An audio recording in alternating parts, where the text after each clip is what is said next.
Welcome to Would I Lie to You, the show with naked truths and well-dressed lies. On David Mitchell's team tonight, I'd typically do a joke here about his Cockney roots, but I don't think that's appropriate. And besides, I don't want to mug him off. It's Danny Dyer! And a comedian who did Hispanic studies at university, partly so he could learn about the rich culture, but mainly because they were allowed a siesta in the afternoon. It's Jon Richardson. And on Lee Mack's team tonight, she's the first voice I hear when I wake up in the morning. Insert your own joke. It's Moira Stewart. And a comedian who provided the voiceover for ITV2's Magaluf Weekender, a sweaty, loud mecca for unpleasant, horny teenagers. ITV2 is available on most Freeview boxes. It's Joe Lycett.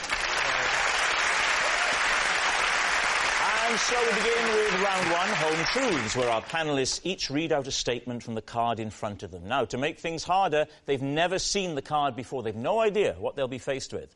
And it's up to the opposing team to sort the facts from the fiction. And John is first up. On a camping trip, I won an award for having the tidiest tent, even though I'd wet my sleeping bag. Lee's team. True. Was this as a child or was this recently? No, I was a child. How old were you? I guess I was about 6 or 7. And was it the Scouts? No. What was it? It was the Woodcraft Folk. What? The Woodcraft Folk? What kind of organisation is that? It's like the Scouts. Is it literally about going away to craft wood, to make things out of wood? Is it more about just generally lighting fires and... It's woodcraft in a more general sense. What exactly is woodcraft in a general sense? It's, well, you know... How do we know, John? 'Cause I don't think you know. It's... wood... Do you want to change the name of the organisation? That's what they say at every meeting of the Woodcraft. So the Woodcraft folk, they head off into the wood together, they find a clearing, they set up camp, and what sort of things do they do? We might spot birds, we might rub trees. Do you ever spot trees and rub birds? Only if you don't want to get your tree rubbing and bird spotting badges. So there are badges? Yes. Okay. Yes, there were badges. What badges do you have? Well, first badge would be sewing badge, obviously. Otherwise, all subsequent badges would fall off.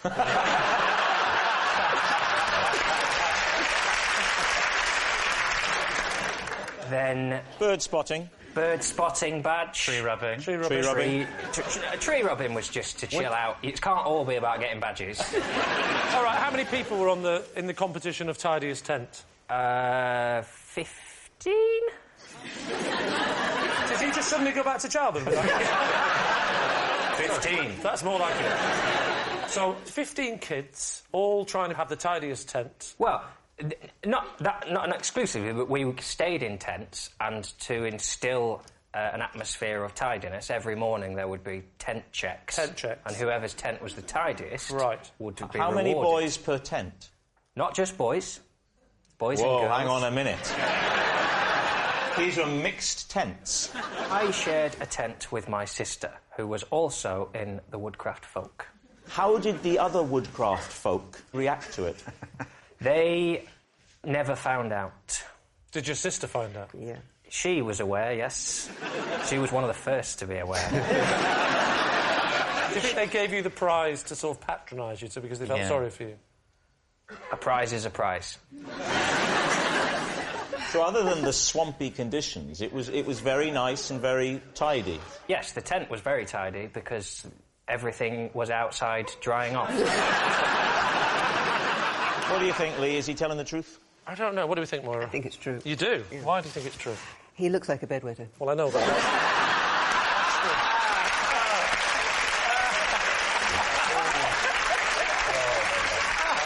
thing is, when you say it, it sounds like news.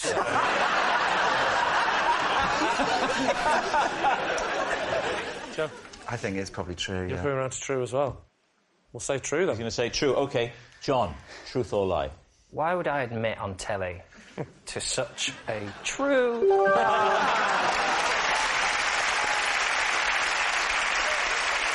Yes, it's true. John did win an award for the tidiest tent, even though he'd wet his sleeping bag. Joe, you're next. OK.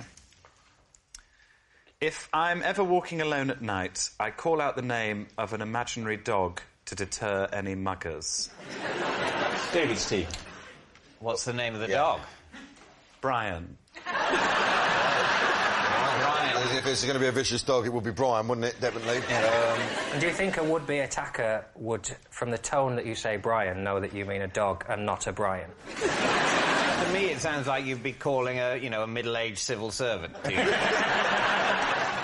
Well, it's because I read an article written by Darren Brown in which he said if you're in a situation where things look like they're getting a bit choppy, if you do something unusual, the other person is so sort of freaked out by that they generally stop doing what they're doing if they're being a very... How do you shout? Imagine I'm a terrifying would-be assassin. You know, in your whole panel, maybe you're not the first choice for that role.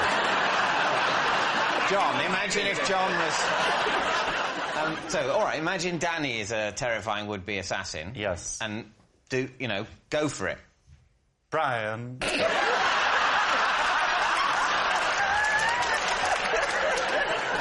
You don't want to attack me now, do you? No, that's terrifying to me.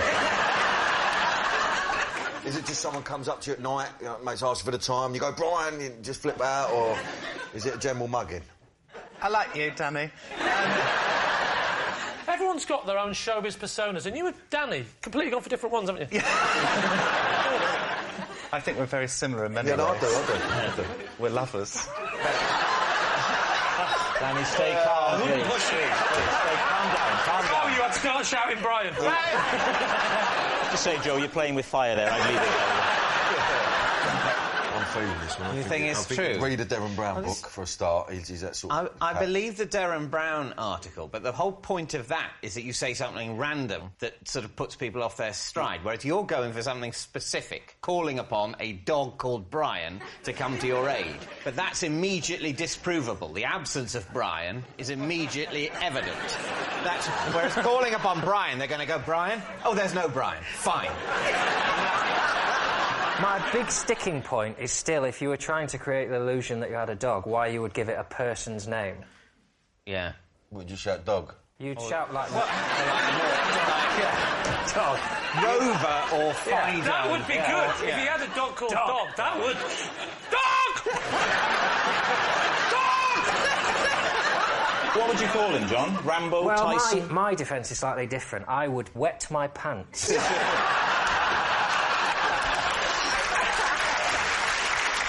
So, what are you thinking, David? John. I don't believe it. Danny? So I think it's true. You think it's true? I think he's that...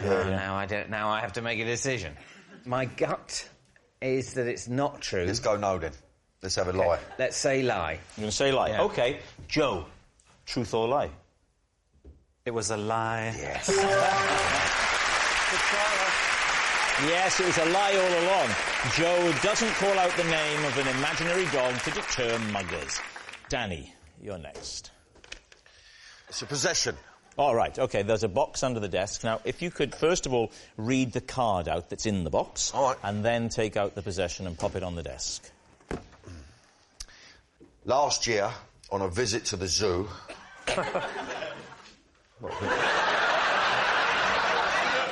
I've been to a zoo, you know what I mean? Last year, on a visit to the zoo, I put on a mask so that no one would recognise me. This is that mask. But no need to be quite so aggressive, Could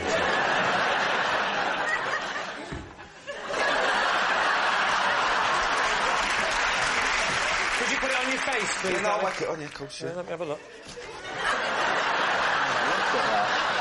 Now, can I just hear you say 2 ice creams, please. Can I get a couple of ice creams? Excuse me, I hope you don't mind me asking, but aren't you Danny Dyer wearing the So, OK, now... Can I take it off now? Yes, of course you can. So where did you get that mask from? Huh? You were, don't buy for time. I'm not buying for time. I bought it at the zoo, didn't I? Well, where do you think I bought it? Look at it. So did you plan, before you went to the zoo, not to be recognised? That was always part of the plan? No, you never know, really. You go out with your kids and that, you know, and then when you got to the zoo, you decided to... Well, it was on me, and... What was on you? Like people. People were on you? Not on me. No, but I mean giving you the... Drive me mad, yeah. Right? Nice people, it's all love and all that, but I needed to do something about it because, you know, me little one was getting the hump. You know, I was trying to look at the... You know, the giraffes, a drugged-up giraffe. The giraffe didn't look well, to be honest with you. You've been around the zoo a bit, you're getting a bit of grief, you've had enough, you go to the gift shop. Any reason why you chose a child's one? Because it looks very small on your head, that night. It was just the first one I picked up. I needed to get one on Lively. I actually bought it, you know, with it on. Do you know what I mean? I whacked it on. You didn't even want the person selling you it to recognise you? Did you not scream and say, we've got an escapee? Danny, where is this zoo? It's round the corner from me. It's in Essex. It's only a little number. You know, there's a couple of rabbits in there. I mean, you know... Did you go and see the zebras? It didn't have any. Not a zebra about them. Well, you say that. You sure they weren't wearing a Danny Dyer mask? No. Well, there was one, there was one. I was disappointed. I ain't gonna lie. Felt bad for her, you know. I took her out on a day out and I took her to a moody zoo. I mean, it wasn't... Moody zoo? A moody zoo. I really promised. I said, listen, babe, me and you were going to go out and have a lovely day. And I took her to see a couple of rabbits and a moody giraffe, you know what I mean? So, in general, you know, it was a bit of a letdown. Do you mind just one more time placing that Yeah, on? I'd love to put it on. Love to. It's very small. I reckon that I could recognise you from the voice and what's showing on the face. Yeah. Was this before you were on EastEnders or afterwards? This was before. So you weren't being mobbed loads? Well, still getting it a bit, you know what I mean? A lot of my fans... Can I take this off again now? I wish you would, yes. Yes, I'm a little disturbed. No, you know, a lot of my fans hang out in zoos, so... So, you know... So what do we think, Moira? I think he is so cool that he can do other things rather than wear a zebra mask. To stop the attention? People, yes. Like what? Saying, hey, no. I think we can get... So, hang on. So, is that what you do when people ask for photos? Excuse me, are you Moira Stewart? Oh, no. So what's it going to be, So Lee? Moira says it's a lie. Yeah. Yeah, I think it's probably Sure. a lie. You say lie? OK. Yeah, a lie, yeah, a lie. I'll go with my team and say lie, then. You're going to say lie? OK. Danny, truth or lie? It's the truth. Yes, it's true. Danny did wear a mask so he wouldn't be recognised at the zoo. Our next round is called This Is My, where we bring on a mystery guest who has a close connection to one of our panellists. This week, each of Lee's team will claim it's them that has the genuine connection to the guest, and it's up to David's team to spot who's telling the truth. So please welcome this week's special guest, Charlotte.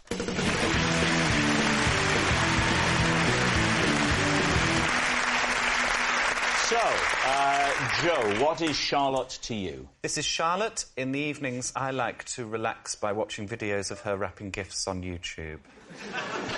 Right. Moira, how do you know Charlotte?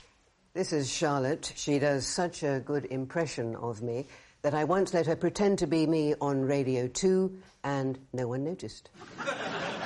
And Lee, what is your relationship with Charlotte? This is Charlotte, and she's my judo instructor. And she told me off recently when she caught me having a pint in my judo kit just before a tournament. Before a tournament? Oh, that's the very worst time to be drinking, isn't it? David, where do you want to start? Well, Joe, that sounds like one of the creepiest things I've ever heard. You watch her on YouTube wrapping presents. Yes. Why? Because she's very good at it. That is not an explanation. That's why you might ask her to wrap presents for you. not observe her doing it? Well, no, what she does it... she takes great care over the way she's doing it.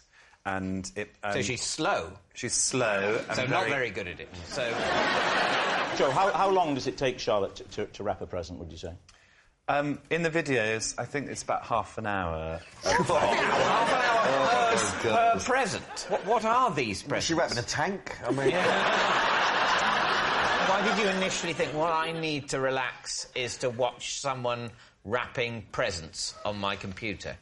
Well, since I've been a child, I've had this weird sensation when I watch people with bits of paper, particularly, where I get this lovely, like, tingling in the back of my head.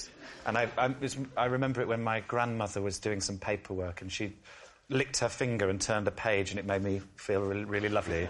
The saddest thing is the idea that when you used to go around to your grandparents' house as a child, she used to do her paperwork while you were there. Mine used to take me out. They'd maybe cook lunch. Yeah. Joe's coming round. Brilliant. I've got some receipts I need to go through, so... Do you think then what you're saying, John, is that because of the years of neglect that Joe suffered as a child, he's come to substitute paperwork for love? It's a relaxing thing. It's like having a massage rather than, like, a sexual thing. It's not a... Opening, I understand. I understand a video of someone getting a present and watching the joy. Watching someone wrap a present, do you get to see who opens it? Or it just gets wrapped and that's the end? I suppose you could play it backwards, couldn't you? All right, David, who else would you like to question? Moira, she's the best... She does the best impression of you ever. Absolutely. And how did you find this out? I walked in on the production team on the floor, 2 floors down from my studio, and she happened to be in mid-rap. She was rapping then. Oh, she was rapping. Can I just remind you of who's saying what? She was in mid-imitation. Right, OK. So she works at the Beeb? Yes, she's a researcher. Right, OK. So she was mimicking you... Yes. ...behind your back? So really, take a liberty, really, in a way. Having a giggle. And you rewarded her by whacking her... Not whacking, sorry. You rewarded her by putting her on your show. That was not my show. It was the Chris Evans. Chris Evans' show. Yeah. So she actually read a bit of your bulletin. Yes. On his show. His idea. Oh, it was his idea. Yep. He's a little imp, isn't he? So what would the introduction be? I mean, I'm trying to think now, and I listen to you every day. Of course I do. The introduction is: this is BBC News on the date. I'm Moira Stewart. Good morning. I'm genuinely having a panic attack that my kids are late for school. And that's the bit that Charlotte did. Yes. It's possible. I think Moira's voice would be difficult to impersonate. Don't encourage Rob. No, on this account, have a go. All right, I'll give it a try. But if it doesn't work, you may never do Ronnie Corbett again. No. That's too great a risk. So, right. What about Lee? Lee, yes, tell us about how you got into judo in the first place. Well, how does anyone get into judo? I was watching Kung Fu Panda. And ruled out Kung Fu. My kids loved it, and so they decided to take up martial arts, and they decided to take up judo. So I took my children to the judo, and it was a bonding thing. I said, all right. They said, come on, Daddy, you do it. So I joined the adult class whilst they did the kids' class. How many weeks have you been going to judo? I'd say I've been through about 30 lessons. So it's like a weekly class. Correct. For judo, but how does the tournament work? Well, after is that on the same day as the class, or...? Yeah, so we do it every week. We have a class, and then he said to all the men and the women in the class, he said... Who's he? Charlotte. No, I haven't got to Charlotte yet. I haven't got to Charlotte. So I thought she was your judo instructor. She is. She is? She is, yes. But he said... Let me finish. I said tournament. Tournament? I've only done I said, I'll do a tournament when you have a sex change, mate. So she said, next week we're going to have a little bit of a tournament between you lot. So I thought it was just all a bit of fun, so I turned up the following week, ready for my tournament, and I got there a bit early, dropped the kids off, but the adult class starts a bit later, and saw the pub, went over, and I was chatting with the other bloke, who's one of the dads. All right, so you're both in your judo gear? Yes. What's the name for that? I call it the white dressing gown. And she's come bowling in. So she's come bowling in. I said, bowling's next door. Why is she in the pub? Because she's looking for us, and we've gone on a bit late. Oh, you've got... Yeah, right. well, actually, what actually happened was we were a bit late. Yeah, what did actually happen? She's walking past the pub. We were actually at the bar, sort of looking out the window, having a pint and a chat, and we literally saw someone just sort of walk past and go... and then come in the pub and tell us off. Because used to being, the star pupils, obviously, you was going to... That's not how it works in martial arts, Stanley. Not just the star pupils get respect. Ah. Everyone is equal. And what's your favourite move in judo? Because judo is full of a wide variety of stances and moves. What's the one that really gets Lee thinking, this is You for had to me? narrow it down to your favourite 6 or 7. I think it's probably teppanyaki. Sorry? That's a starter dish, isn't it? Well, that's the funny thing. All judo moves are named after dishes. I did the sushi, the teriyaki, and the weird one you're not going to believe, the pot noodle. If you wanted to demonstrate any moves, the floor is yours. Oh, if you feel that would help prove your point. So, what you do is... what would you like to see? Well, first of all, your opening stance. OK.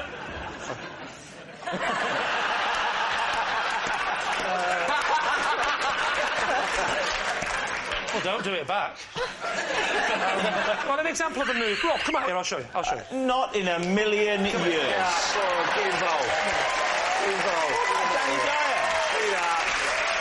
You started it. You started this, Rob. Do you remember a minute ago when you said, get out there? You're regretting that, aren't you, Rob? Right, stand How there. well have you taught him? Stand there. Right. So what you do, the first move you'll do... Bow to him, Rob, Yeah, for God's bow. sake, or he'll kill you. No,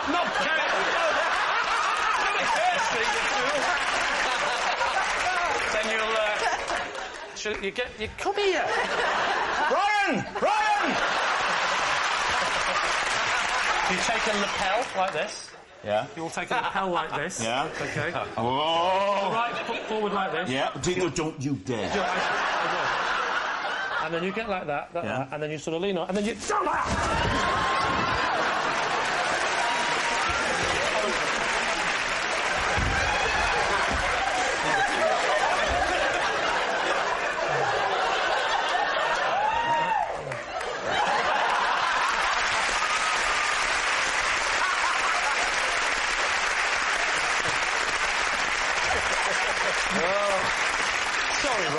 They just said in my ear, are you OK, Rob? I'm a BAFTA-nominated actor! So, we need an answer. David's team. Is Charlotte Joe's soothing stranger, Moira's mimicking mate, or Lee's martial arts master? Well, let's just get Lee out of the way. It's just silly. Oi, come over here and say that. It doesn't seem very plausible, but that was a good move. Well, he goes over easy, though, doesn't he? I think it's Moira. I think Joe, he's an odd mark, but I don't know. What do you think, John? I think it's Moira. Yeah. I think we think it's Moira. I think on the basis that Lee has shown himself able to push Rob over, and that's not nothing. At the same time, it's not much. Whoa, hang on a minute. Just the rapping thing, that's just so confusing as a thing that I think I'm going to pretend I've never heard it. So, You're going to Team Moira. Happy will go for Moira. The impersonation, the first bit of the news. Exactly. OK. Charlotte, would you please reveal your true identity? My name is Charlotte, and Joe watches my videos to relax on an evening. Thank you very much, Charlotte. Thank you. Which brings us to our final round, quickfire lies, and we start with... It's Moira. On a cold winter's evening, I like to treat myself to a jacket potato with a melted Kit Kat on top. David's team. And now the weather. I mean, it sounds delicious the way Moira puts it. You know, I mean, Any butter involved in this, or No. just a straight Kit Kat? No, this is... but very, very, very hard skin. Sorry? The jacket potato... Oh, right, is a really crispy jacket very with... crispy, and yes. what sort of steak's the Kit Kat in? It's melted. A complete... What about the wafer? That don't really melt, does it, wafer? So... Well, it adds a sort of an interesting kick. Chunky or forefinger? Fair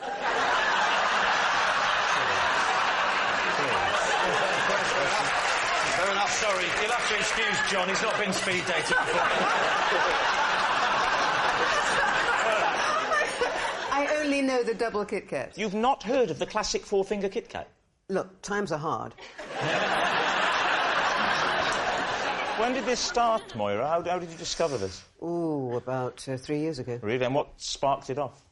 I thought I like jacket potatoes. Who doesn't? I've done the tuna. Who hasn't? Let me try the Kit Kat. Why not? The next one is next stage, yeah. Tuna Kit Kat. Have you ever heard, Moira, of cheese? Well, just a couple of years ago, someone introduced you to it. Go, listen, you want to whack a Kit Kat? The jacket potato. I don't think anyone Moira knows has ever used the phrase whack a Kit Kat on a... I don't think Moira knows anyone at all. Am I right, Moira? Can I ask more about the cooking process? It's very, very lengthy. Moira, don't push it. I mean, obviously, of course, but at the end of it, you've got a jacket potato with a Kit Kat on it, so it's worth hours and hours of work. You blast it in the microwave, then you put it in the oven for, about 20 minutes. Then you halve it, then you slap the Kit Kat on top, do another 10 minutes. So what do you think, David? Is she telling the I think truth? it sounds like a disgusting meal. Am I the only one that thinks that actually sounds really nice? I quite like that. I like cars and I like chips, but I don't drive over my chips. Not everything that you like should be mashed together in the same... That's Rich coming from 8 out of 10 cats does countdown.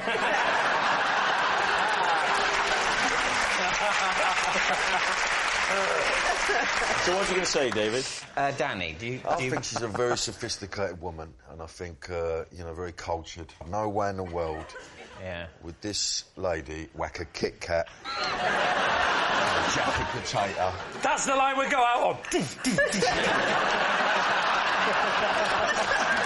I think, all in all, we don't believe it. So, Moira, truth or lie? I'm not having it, it's a lie. And that noise signals time is up. It's the end of the show, and I can reveal that David's team have won by 3 points to 2. But, of course, it's not just a team game. My individual liar of the week this week is Danny Dyer. Yes, Danny Dyer, mainly because I'm frightened of what he might do to me if I give it to someone else. Good night.